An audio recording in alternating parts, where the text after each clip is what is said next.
সহ যারা শাহাদাতের নজরানা পেশ করেছেন, আজকে তাদের স্মরণে আয়োজিত অনুষ্ঠানে সম্মানিত সভাপতি, প্রধান অতিথি, বিশেষ অতিথি, জামাত বিএনপির নেতৃবৃন্দ, আসসালামু আলাইকুম রহমতুল্লাহি ওয়া বারাকাতুহু। কোরআনুল কারীমে আল্লাহ তাআলা বলছেন, ওয়াকুতিয়া দাবিরুল কওমিল্লাযীনা যালামু ওয়ালহামদুলিল্লাহি রাব্বিল আলামিন। কোন জালিম শাসক, স্বৈরাচার, অন্যায়কারী যখন কোন মাজলুমের ঘাড়ের উপরে চেপে বসে, এই জালিমকে যখন আল্লাহ তাআলা পাকড়াও করেন, তার শিকড় কেটে দেন, আল্লাহ তাআলা কোরআনে বলছে, তখন দুনিয়ার সকল মাজলুমেরা বলবে আলহামদুলিল্লাহি রাব্বিল আলামিন। এজন্য আরেকবার বলি আলহামদুলিল্লাহ। আজকে স্বৈরাচারের ওই যে অমুক দাড়িছাঁচা অবস্থায় গ্রেপ্তার হয়, কেউ বা নৌবন্দরে, কেউ বা বিমানবন্দরে, প্রত্যেকটি জায়গায় আপনারা দেখবেন বলে আলহামদুলিল্লাহ। এটা জামাত বলে না, এটা আমার আল্লাহ বলছেন, প্রতিটি মুসলিম বলবে আলহামদুলিল্লাহ। সম্মানিত ভাইরা, মরহুম শহীদ আল্লামা দিলওয়ার হোসেন সাঈদীর স্মরণে আজকের এই দোয়া মাহফিলে আমি আপনাদের বলতে চাই, মরহুম শহীদ আল্লামা দিলওয়ার হোসেন সাঈদী এটা শুধু জামাত ইসলামের নয়, বাংলার কোটি কোটি মানুষের হৃদয়ের স্পন্দন ছিলেন, ঠিক কিনা? শুধু তাই নয়, শহীদ আল্লামা দিলওয়ার হোসেন সাঈদী তিনি বাংলাদেশের এক সোনালী ইতিহাস। আমি গতদিনও বলেছিলাম, যারা দিন কায়েমের আন্দোলনের জন্য তাদের জীবনকে বাজি রেখে দেয়, এদের মৃত্যুটা হলো তাগুতের জন্য আতঙ্ক। দেখেন, তার প্রমাণ হলো আল্লামা দিলওয়ার হোসেন সাঈদীকে ষড়যন্ত্র করে 14ই আগস্ট রাতে তাকে হত্যা করা হয়েছে। আওয়ামী লীগ এমন ভুল করেছে, 14ই আগস্টের হত্যা করার কারণে 15ই আগস্ট বিদায় নিয়েছে বাংলাদেশ থেকে। আর কোনোদিন হবে না ইনশাআল্লাহ। ভাইরা আমার, আমি শুধু এটুকু কথা বলতে চাই, সাঈদী আপনার আমার হৃদয়ের স্পন্দন।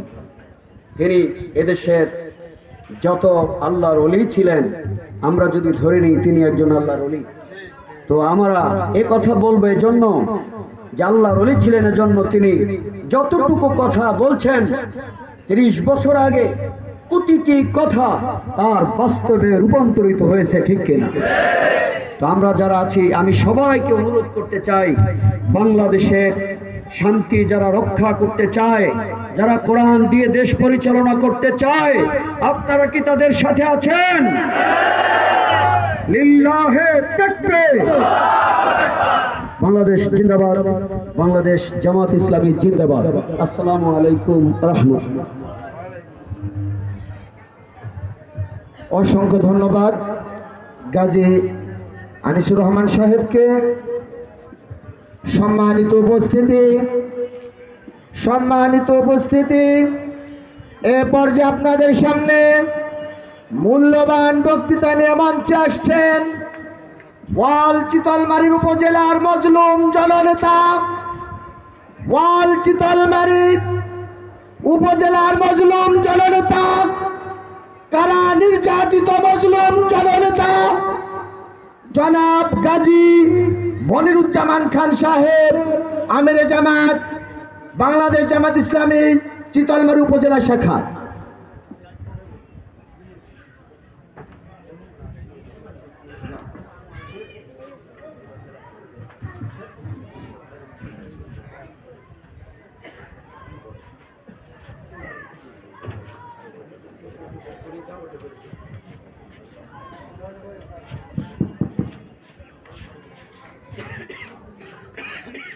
আসসালামু আলাইকুম ওয়া রাহমাতুল্লাহি ওয়া বারাকাতুহু।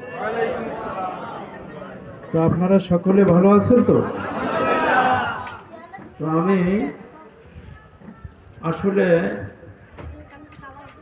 19 তারিখ গ্রেপ্তারের পরে 17 দিন কারাবরণ করে 6 তারিখ বের হওয়ার পর কারাবরণ করেছিলাম, ঘুমিয়েছিলাম। 6 তারিখ যখন বের হয়েছি, তার থেকে ঘুম বিলীন নিয়েছে, কোনো কায়দা নেই ঘুমে, কি বলে?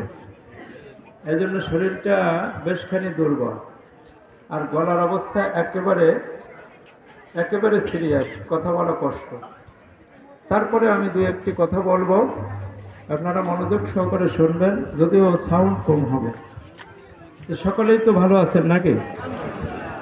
উপস্থিত আজকের এই জনসমুদ্র প্রমাণ করে বিগত 1 বছর আগে আমাদের কোরআনের পাখি, আমাদের কলিজার টুকরা, নয়নের মনে, প্রত্যেকটা মানুষের প্রাণের স্পন্দন, তাফসীর জগতের সকল মুফাসসিরিনদের কলিজার টুকরা, তাফসীর জগতের একমাত্র শুধুমাত্র যেই তাফসীরের আলোকোজ্জ্বল নক্ষত্র, তিনি গত বছরের 14 তারিখ জেলখানায় তাকে নির্মমভাবে হত্যা করা হয়েছে। আজকে তার স্মরণে এই দোয়ার অনুষ্ঠান, এই জনসমুদ্র হাজির হয়েছে।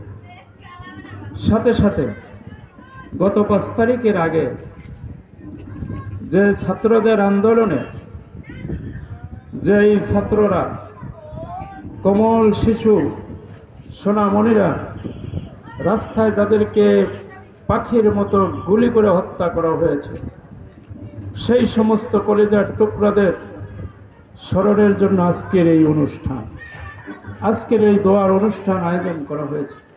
এটা বড় প্রাণবন্তকার অনুষ্ঠান, কি বলে?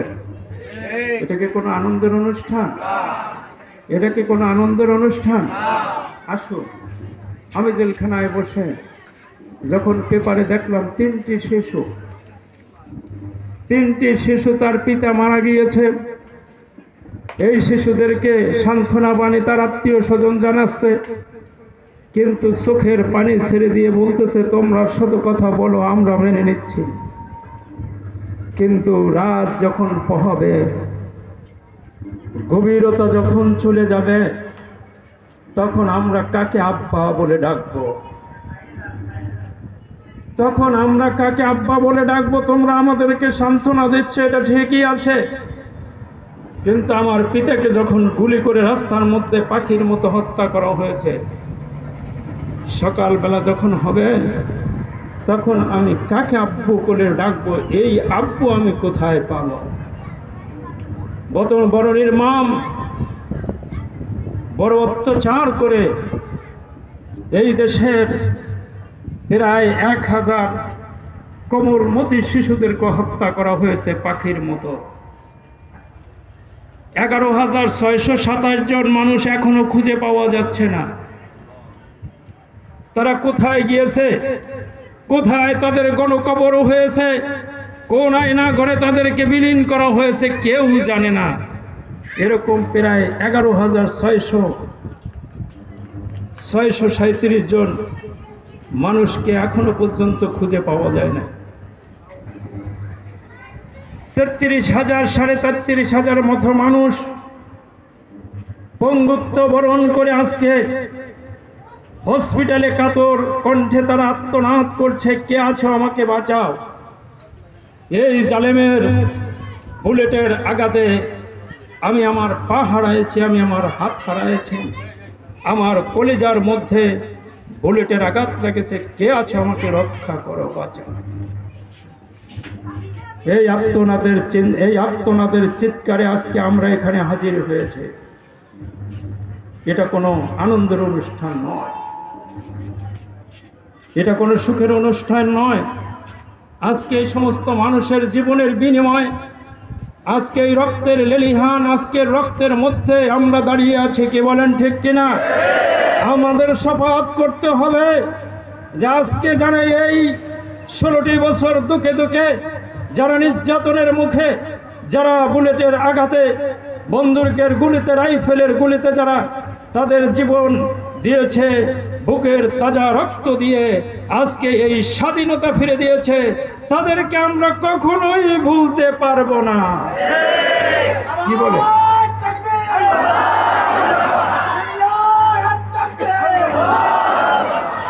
আসুন সম্মানিত ভাইরা, আমি উপস্থাপনও করতে পারিনি, আমার খুব ব্যথা লাগছে যে 19 তারিখ গ্রেপ্তার হয়ে যখন জেলখানায় গিয়েছিলাম, তখন একটি কথা ভেবেছিলাম, আর একটি কথা বলা হয়েছিল যে এই জেলখানা থেকে হয়তো আর কখনো ফিরে যাবেন না।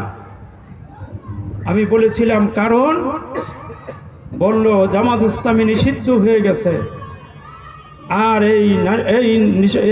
এই যে বোমা মারা হামলা, নাশকতার মামলায় ট্রাইব্যুনাল গঠন করে বিচার করে 3 মাসের মধ্যে একেবারে কারাবরণ করতে হবে। সর্বনিম্ন শাস্তি হলো 13 বছর, আর সর্বোচ্চ কত হবে জানি না। ভেবেছিলাম যে আর কোনোদিন বের হব না।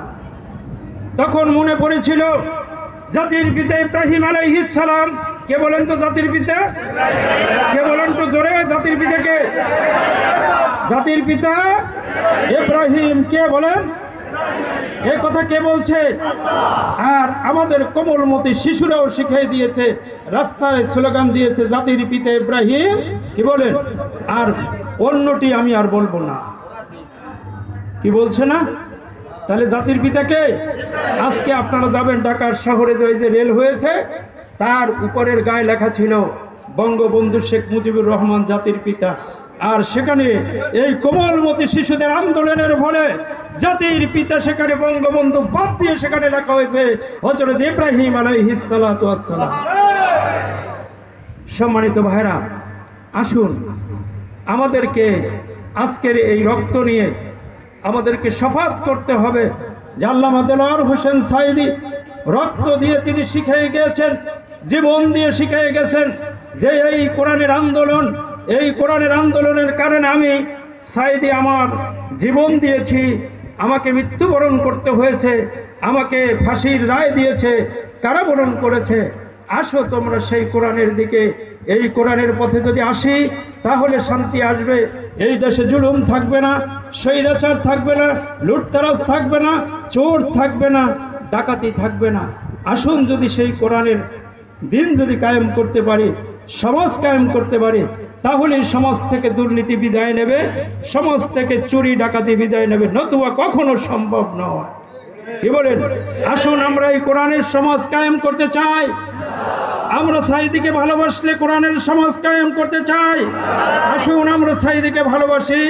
সাঈদী যেই কারণে জেলখানায় তার জীবনটি দিয়েছে, আমরাও সেই কোরআন আঁকড়ে ধরে এই দিন কায়েম করে আমরা যেন এই দেশে একটি সুন্দর সমৃদ্ধ একটি ইসলামী সরকার কায়েম করে মানুষদেরকে যেন শান্তি দিতে পারি, আর স্বৈরাচার মূলোৎপাটন করে আমরা যেন এই দেশকে একটি শান্তিময় দেশ গড়তে পারি। আল্লাহ তাআলা তৌফিক দান করুক।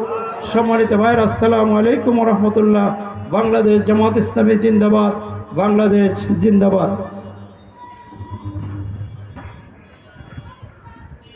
ধন্যবাদ আমাদের সম্মানিত উপজেলা আমির সাহেবকে তার সুন্দর বক্তব্য উপস্থাপন করার জন্য। আমি আপনাদের কাছে দুঃখ প্রকাশ করছি, আমাদের একটু ছন্দপতন হয়েছে। এ পর্যায়ে আমাদের মাঝে সংক্ষিপ্ত আলোচনা নিয়ে আসবেন অত্র এলাকার কৃতি সন্তান, আমাদের সকলেরই পরিচিত মুখ, জনাব মোহতারাম মনিরুজ্জামান খান, সদস্য খুলনা মহানগর বাংলাদেশ জামায়াত ইসলামী। আমি মোহতারামকে তার সংক্ষিপ্ত আলোচনা পেশ করার জন্য সবিনয় অনুরোধ জানাচ্ছি।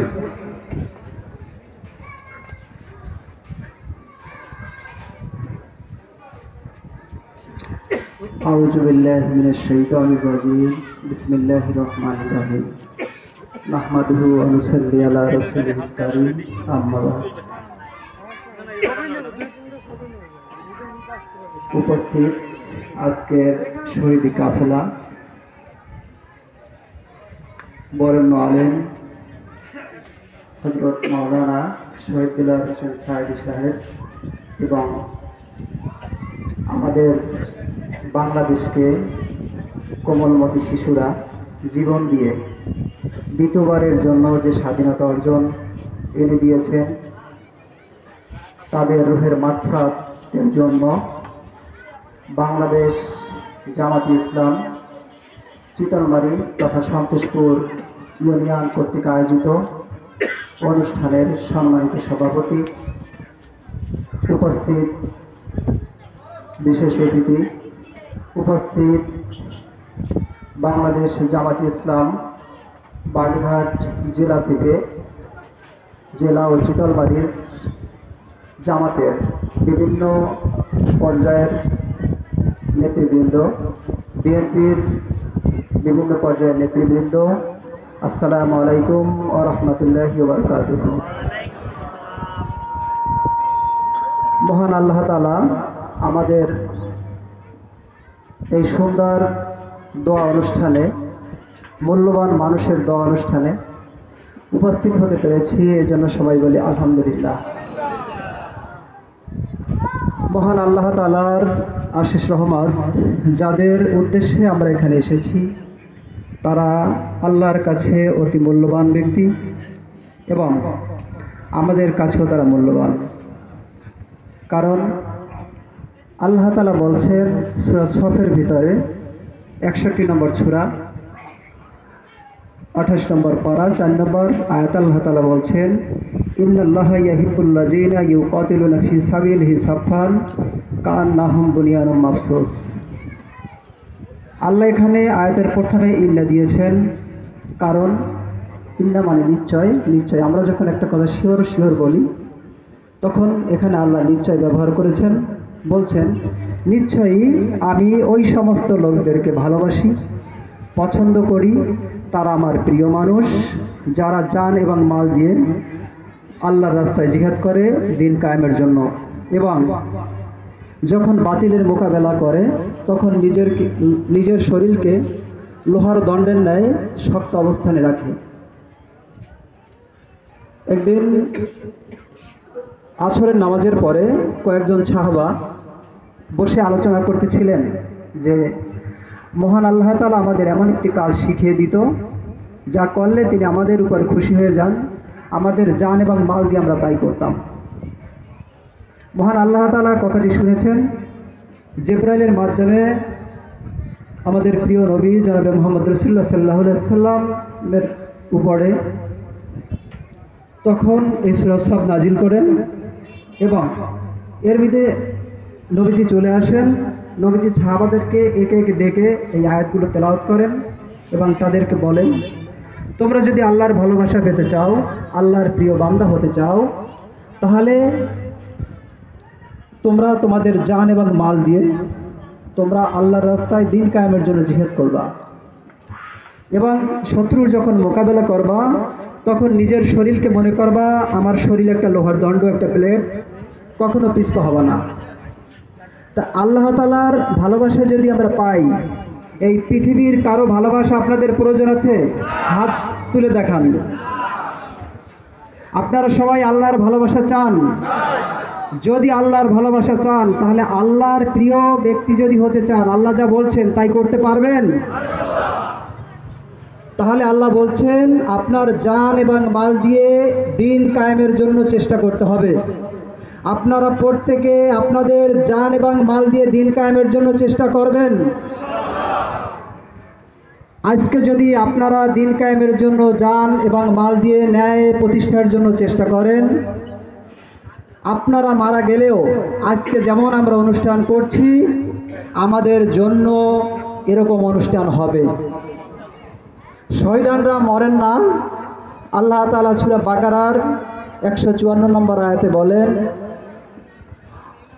ওয়ালা তাকুলু লিমান ইয়াকতুলু ফি সাবিলিল্লাহি আমওয়াত বাল আহইয়ুন ওয়ালাকিন লা তাশউরুন।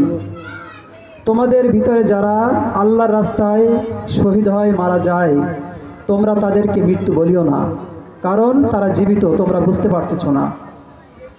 আল্লাহ তাআলা যারা শহীদ হন তাদের আত্মাকে একটা সবুজ পাখির পেটের ভিতরে রেখে আল্লাহ কুদরতিভাবে রাখেন এবং সেই সবুজ পাখিটি বেহেশতের সমস্ত জায়গা বিচরণ করতে থাকে। এই কারণে আল্লাহ তাআলা বলছেন শহীদরা কখনো মারা যায় না। মহান আল্লাহ তাআলা আমরা এখানে যারা আসছি সবাইকে শহীদের মর্যাদা অর্জন করার মতো তৌফিক দান করুন। যা বললাম আপনারা মাথায় রাখবেন, সে অনুযায়ী চেষ্টা করবেন। ওমা তৌফিক ইল্লা বিল্লাহ। আসসালামু আলাইকুম ওয়া রাহমাতুল্লাহ। শুকরান জাযাকাল্লাহ। অসংখ্য মোবারকবাদ মোহতারাম মনিরুজ্জামান খান সাহেবকে। সম্মানিত সুধী, সংগ্রামী সাথী ও বন্ধুগণ, এই পর্যায়ে আজকের এই প্রোগ্রামের প্রধান মেহমানের আলোচনা নিয়ে আসছেন অত্র এলাকার কৃতি সন্তান, গণমানুষের নেতা, মাজলুম জননেতা অ্যাডভোকেট শেখ মোহাম্মদ ইউনুস আলী, সেক্রেটারি বাংলাদেশ জামায়াত ইসলামী বাগেরহাট জেলা শাখা। নারায়ে তাকবীর, নারায়ে তাকবীর। আল কোরআনের আলো, আল কোরআনের আলো সংসদে চালো।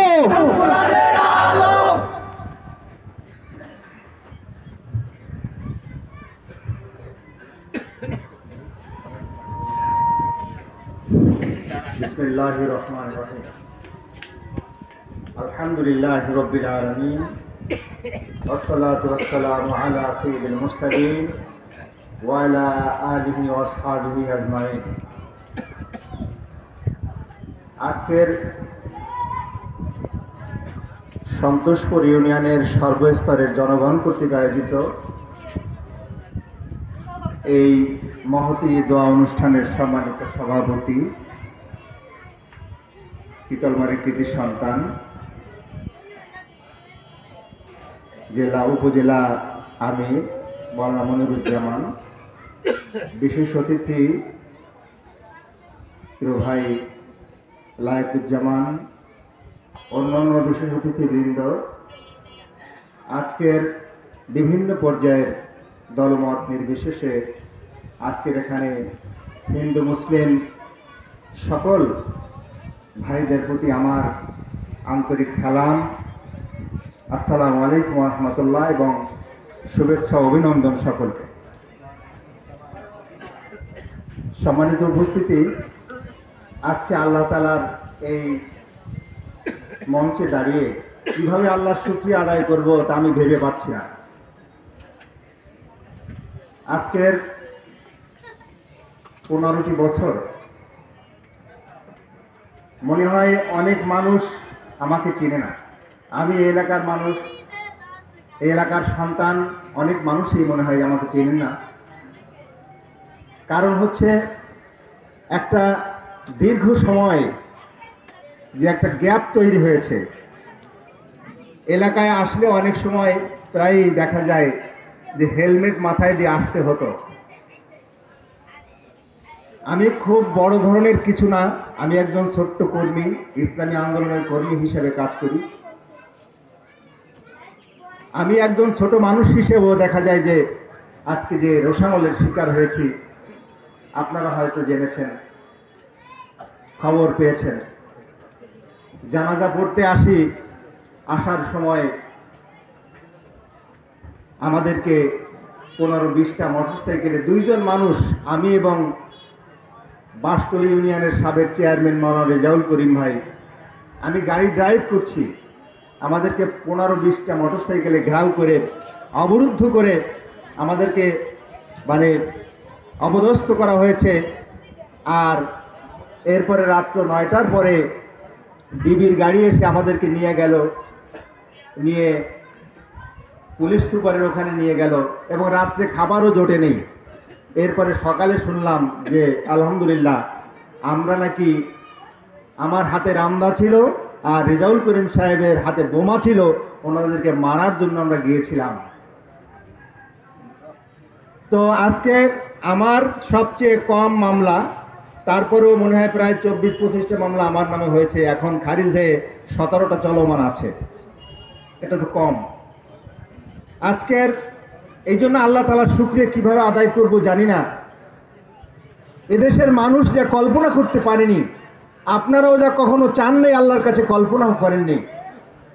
মানুষ ভেবেছে এবং তাদের বক্তব্যে এটাই মনে হয়েছে যে 41 সাল পর্যন্ত তো আছি, তারপরে দেখা যাবে। মনে হচ্ছে শেখ হাসিনা কোনোদিন মৃত্যুবরণ করবে না। মানুষের কাছে এরকম মনে হয়েছিল যে কি করে তাদের পতন হবে, সব জায়গায় তাদের লোক, এটা মোকাবেলা করা সম্ভব নয়। কোনো মানুষের দৃষ্টিতে আসলেই এটা অসম্ভব মনে হয়েছিল। কিন্তু আপনারা দেখেন অবস্থাটা এমন হয়েছে, আল্লাহ তাআলা নমরুদ যখন সে আল্লাহ দ্রোহী খোদাদ্রোহী হয়ে গেল, আল্লাহ বলল নমরুদকে দমন করার জন্য আমার বেশি কিছু প্রয়োজন নেই। আল্লাহ একটা ঠ্যাং ভাঙা এক ডানা বিশিষ্ট একটা মশা আল্লাহ পাঠালেন, নমরুদের নাকের ভিতরে ঢুকলো। নমরুদ বলল যে আমি সুস্থ থাকতে পারছি না, তোমরা আমাকে মাথায় আঘাত করো, এছাড়া আমি সুস্থ থাকতে পারি না। মাথায় আঘাত করলে আমার ভালো লাগে। সেই মাথায় আঘাত করতে করতে নমরুদের মৃত্যু হলো। আজকে আল্লাহ তাআলা কাবা শরীফ যেমন রক্ষা করেছিলেন, কেউ রক্ষা করার ছিল না, সেখানে আবাবিল পাখি দিয়ে আল্লাহ তাআলা রক্ষা করেছিলেন। আজকে মনে হয় আমাদের এদেশের সন্তানেরা, আজকের যুবক ছেলেরা, তরুণ ছেলেরা আজকে রক্ত দিয়েছে, তারা এইভাবে জীবন দিতে পারে। গুলির সামনে, পুলিশের গুলির সামনে তারা এইভাবে দুহাত তুলে সামনে দাঁড়াতে পারে, এটা কেউ কল্পনাও করতে পারেনি। কত মারবা তোমরা, আমাদেরকে আসো, আমাদেরকে মেরে ফেলো, আমাদেরকে সব মেরে ফেলো, কিন্তু আমরা এই জুলুম কখনো মানতে পারি না। আমাদেরকে সব শেষ না করে দিয়ে তোমরা এখানে ক্ষমতার মসনদে থাকতে পারবে না। আজকে তারা প্রমাণ করেছে। এই জন্য আল্লাহ তাআলা আজকে তাদের ছোট্ট একটা দাবি ছিল কোটা সংস্কার আন্দোলন।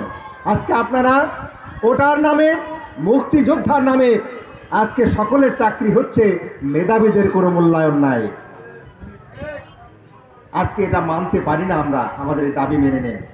যদি এটা শেখ হাসিনা মেনে নিত তাহলে তো তার পতন মনে হয় ঘটতো না। কিন্তু আল্লাহ তাআলার কারিশমা, রব্বুল আলামিন তাকে এটা দিয়ে তার পতন ঘটাবেন। এই জন্যই আজকে এটা সে শেখ হাসিনা মেনে নেয়নি। সম্মানিত হাজিরিন, এই জন্য আল্লাহর শুকরিয়া আবার আদায় করতে হয় যে রব্বুল আলামিন আজকে সাধারণ মানুষ, সকল মানুষের আজকে সাধারণভাবে চলার, পথ চলার যে সুযোগ করে দিয়েছেন। আমি কারো সমালোচনা করছি না। আজকে আপনারা ভেবে দেখুন, আজকে হয়তো আমার কথা তারাও শুনছেন, আপনারা বুকে হাত দিয়ে দেখুন আপনারা কি করেছেন আজকের এই 15টি বছরে, মানুষের কি করেছেন। একজন মানুষ সাধারণভাবে জীবনযাপন করবে, সে অন্য দলে হয়তো সমর্থক হতে পারে, কোনো মাস্তানিও করে নাই, কিন্তু তার ব্যবসা বাণিজ্য বন্ধ করে দিয়েছেন। কেন অন্য দল করবে? হয় এই দল করবে, তা নাহলে এদেশে থাকা যাবে না। এটা কোনো মানুষ সেটা করতে পারে? আজকে আপনারা কি করেছেন? আজকে একটা ছেলে প্রতিষ্ঠানে প্রধান হয়েছে, একটা প্রতিষ্ঠানে সে ইন্টারভিউতে ফার্স্ট হয়েছে, তার কাছ থেকে 15 লাখ 20 লাখ টাকা করে তাদেরকে নিয়েছেন। গরিব মানুষ সম্পদ বিক্রি করে, বাপের জমি বিক্রি করে তারপর তাদেরকে টাকা দিতে হয়েছে। কত লক্ষ লক্ষ কোটি টাকা চাঁদা আদায় করেছেন। কোনো মানুষ হয়তো দেখেছি যারা সাধারণ মানুষ হিসেবে ছিল, আজকে তারা কোটিপতি, এমন এমন বিশাল প্রাসাদ করেছে, তা দেখলে তা অবাক হয়ে যেতে হয়, কোথায় পেয়েছেন এই টাকা। আজকে দেখা যায় তারা জনগণের সেবা, জনগণের সেবক। আমাদের মাননীয় প্রধানমন্ত্রী তিনি বলতেন আমরা জনগণের সেবক। আর আজকে আল্লাহ তাআলার এমন মেহেরবানি, একটা টাকাও নিয়ে যেতে পারে নাই, কামাই করেছেন। আজকে যে তাদের যখন বিছনার কাপড় উল্টানো হয়, তখন দেখা যায় যে বিছনার নিচে, যে খাটের নিচে টাকা আর টাকা। আপনারা শুনেছেন আমাদের হেলাল ভাই, বড় ভাই, তার বাড়িতে খুলনায় বস্তায় বস্তায় টাকা উদ্ধার হয়েছে। লোকেরা শেষ পর্যন্ত বস্তা নিয়ে রাস্তায় ফেলেছে, তোমরা যত পারো নাও। আজকে এমনটি কেন হবে একটা দেশের অবস্থা? আল্লাহর গজব কেন আসবে না? কেন আপনারা এমনটি করেছেন? আজকে যারাই করবে, আজকে যদি আমি করি, আমারও এমন পরিণতির জন্য অপেক্ষা করতে হবে, ঠিক কিনা? আজকে এই জন্য আমাদেরকে বেশি এই বিষয়ে আমাদেরকে ভাবতে হবে এবং আমাদেরকেও খেয়াল রাখতে হবে। আমি এরপরে যে কথাটা বলতে চাই, সম্মানিত হাজিরিন, আজকে অনেক কথা বলেছেন, আল্লামা সাঈদী সহ নেতৃবৃন্দকে ফাঁসি দিয়েছেন, আজকে বিএনপির সাকা চৌধুরী সাহেবকে ফাঁসি দিয়েছেন। তারা তো মানুষের ঘর বাড়ি লুট করেনি, কিন্তু কেন আপনারা এই অপরাধ করেছেন? আজকে আপনারা আবু জেহেল, আপনারা জানেন আল্লাহর নবীকে তারা গর্ত খুঁড়েছিল, সেই নবীকে যে বদরের প্রান্তরে মোহাম্মদকে কবর দেব এই জন্য সে গর্ত খুঁড়েছিল, আল্লাহ তাআলা তাকে সেই গর্তের মধ্যে আবু জেহেল সহ 70 জন নেতাকে সেই গর্তেই কবর দিয়েছে। কি ঠিক না? তাহলে যে ভাইয়ের জন্য কবর খোঁড়ে সে ওই কবরে যাওয়ার জন্য তার প্রস্তুতি গ্রহণ করতে হবে। আজকে আল্লামা সাঈদীকে অপমান করেছেন, ফাঁসির কাস্টে ঝুলিয়েছেন, আজকে আপনাদের নেতারা মনে হয় একটাও রেহাই পাবে না। কারণ এমন ভালো কাজ করেছেন, এমন কল্যাণকর কাজ করেছেন, মানুষের প্রশংসায় আর আপনাদের মানে গুণকীর্তন না করে আর পারে না, সেই জন্য আপনাদের ফাঁসি দেবে মানুষের। আপনারা পালিয়েও রক্ষা পাবেন না, কেউ পালাতেও পারে নাই, দেশেও আছে। সম্মানিত ভাই আমার, আজকে এই কথাগুলো আজকে বলছি আমাদের শিক্ষার জন্য, এটা আমাদেরকে ইতিহাসকে মনে রাখতে হবে, আজকে আমাদেরকেও এটা উপলব্ধি করতে হবে, আমরা যেন এমন কাজ যেন না করি, সেটি আমাদেরকে সামনে রাখতে হবে। দ্বিতীয় আমি যে কথাটা বলতে চাই, আজকে এই চিতলমারীতে অসংখ্য অমুসলিম আছে। আজকে সেই অমুসলিমদের ব্যাপারে ভুল ধারণা দেওয়া হয়, জামাত ইসলামী যদি ক্ষমতায় যায় তাহলে এদেশে মন্দির আর পূজা করার কোনো জায়গা থাকবে না, জামাত ইসলামী এটা করতে দেবে না। এটা কি সঠিক? এইটাই যদি সঠিক হতো, বাংলা এই ভারতের ইতিহাসে মুসলমানেরা 800 বছর 1200 শতাব্দী পর্যন্ত মুসলমানরা ভারত শাসন করেছে, একটা মন্দিরকেও তারা মসজিদ বানায় নাই। কিন্তু আপনারা কি করেছেন? সেই বাবরি মসজিদের কথা মনে আছে না? তাহলে আমরা মুসলমানরা এটা করি না। এটা ভুল ধারণা যে মুসলমান, যে মুসলিম সে কখনো অমুসলিমদেরকে ক্ষতি করতে পারে না। আপনারা জানেন আমাদের গ্রামে 2 জন এখন মাত্র অমুসলিম আছে। আজকে যারা ছিল, আজকে স্বরূপ সরকার বাবু তার ছেলেরা আমাদের সম্পর্ক নাতি, আর আমিও নাতি ডাকি তাদেরকে, আর তারাও আমাকে নাতি ডাকে। তা আমরা তো এই সম্পর্ক, জেলখানা থেকে বেরোয় আগে আমি তাদের বাড়িতে গিয়েছি, তাদের কি অবস্থা এ হচ্ছে। সুতরাং আমাদের বিরুদ্ধে ভুল ধারণা দেওয়া হয়, আজকে যারা যাতে এদের কাছে না আসতে পারে এই জন্য আমাদের ব্যাপারে অ্যালার্জি তৈরি করা হয়। আর আজকের ষড়যন্ত্র করা হচ্ছে এই অমুসলমানদেরকে দিয়ে এদেশে আন্দোলন করে আবার একটা এখানে অরাজকতা সৃষ্টি করে আন্তর্জাতিক মিডিয়ায় ফলাও করে প্রচার করা হবে এবং বাংলাদেশে এই সংখ্যালঘুরা নির্যাতিত হচ্ছে এটাই প্রমাণ করার জন্য চেষ্টা করছে তারা। এই জন্য আমাদেরকে খুবই সতর্ক থাকতে হবে। আজকে জামাত ইসলামীর লোকদেরকে মন্দির পাহারা দিতে হবে, অমুসলিমদের পাশে দাঁড়াতে হবে। কারণ আপনাকে আল্লাহ তাআলা তৈরি করেছেন, আপনাকে সৃষ্টি করেছেন মানবতার কল্যাণের জন্য। কুনতুম খায়রা উম্মাতিন উখরিজাত লিন-নাস, মানবতার কল্যাণের জন্য আপনাকে সৃষ্টি করা হয়েছে। তা'মুরুনা বিল মা'রুফ, তোমরা ভালো কাজের নির্দেশ দাও, খারাপ কাজকে বন্ধ করো, এটা তোমাদের দায়িত্ব। আজকে এই জন্য এখানে কোরআন কোনো মুসলমানদের জন্য নয়, হুদাল লিন-নাস, এটা মানবতার মুক্তির জন্য কোরআন এসেছে। এটা বিএনপির কোরআন নয়, এটা আওয়ামী লীগের কোরআন নয়, জামাত ইসলামের কোরআন নয়, এটা সবার জন্য, হিন্দু মুসলিম সবার জন্য। আল্লাহ মুক্তির জন্য, কেউ যদি শান্তিতে থাকতে চায় তাহলে আল্লাহর বিধানের দিকে ফিরে আসতে হবে। কারণ যিনি সৃষ্টি করেছেন তিনি জানেন কিসের কল্যাণ হবে, তাই কি না? এই জন্য আমাদেরকে এই ভুল না বুঝে এই বিধানের দিকে ফিরে আসতে হবে। আল্লাহ রাসূল সেই জন্য বলেছেন যে যদি এমন একটা সময় আসবে গভীর অন্ধকারে একজন সুন্দরী রমণী তার গহনাকাঠি নিয়ে একা একা সে ফিরে যাবে, চলাফেরা করবে, কেউ তাকে এক আল্লাহর ভয় ছাড়া কারো ভয় থাকবে না, কেউ তাকে ডেকে জিজ্ঞাসা করার মতো থাকবে না। যদি ইসলাম বিজয়ী হয় এমনটি একটা সমাজ হবে। আজকে ভুল ধারণা, আজকে আমাদেরকে এর থেকে ফিরে আসতে হবে।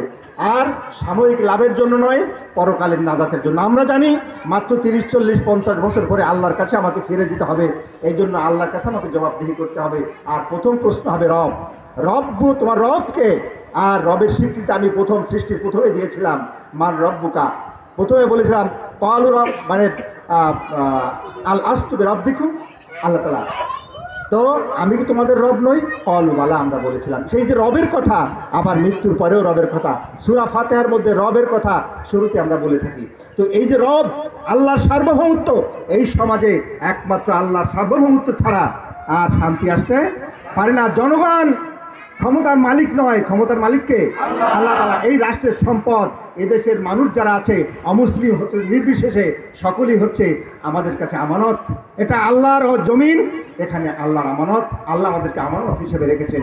এই জমিনে আমাদেরকে সেভাবে আল্লাহর বিধান পরিচালনা করতে হবে। সম্মানিত হাজিরিন, আল্লামা সাঈদী সহ আজকে নেতৃবৃন্দ যাদেরকে ফাঁসি দেওয়া হয়েছে, তাদেরকে আল্লাহ তাআলা যেন জান্নাতের সর্বোচ্চ মোকাম দান করেন।